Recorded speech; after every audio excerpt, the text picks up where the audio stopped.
గడిచిన 5 సంవత్సరాలుగా సోనియా గాంధీ గారి నాయకత్వంలో మన్మోహన్ సింగ్ గారి ఆధ్వర్యంలోని యూపీఏ ప్రభుత్వం యొక్క వ్యవహార శైలి కూడా ఈ ఎన్నికల్లో పార్లమెంట్ అసెంబ్లీ రెండిటి విజయాలకు కూడా బాగా దోహదపడ్డది. నిజంగా సోనియా గాంధీ గారి నిస్వార్థ రాజకీయ చరిత్ర, అధికారంలో ఉండటం కాదు ముఖ్యం, ప్రజాసేవ ముఖ్యం అనే ఆవిడ ఆలోచన విధానం,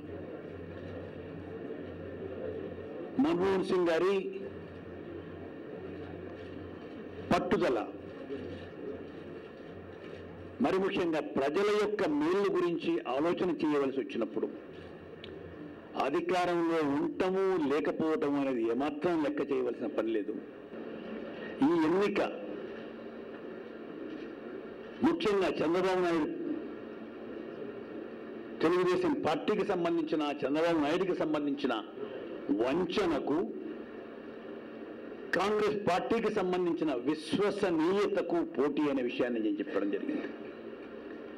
9 సంవత్సరాల అధికారంలో ఉన్న చంద్రబాబు నాయుడు ఏ ఒక్క విషయంలో ప్రజలకు చేసిన వాగ్దానం ఏ ఒక్కటి నిలబెట్టుకోకపోగా, ప్రజల విశ్వసనీయత ఏ కొంచెము కూడా దాని గురించి ఆలోచన చేయకపోగా, ఏదో ఒక విధంగా ప్రజలను వంచన చేసి, ప్రజలను మోసం చేసి, ఆ మోసంతో పబ్బం గడుపుకుందామనుకున్నాడు చంద్రబాబు నాయుడు.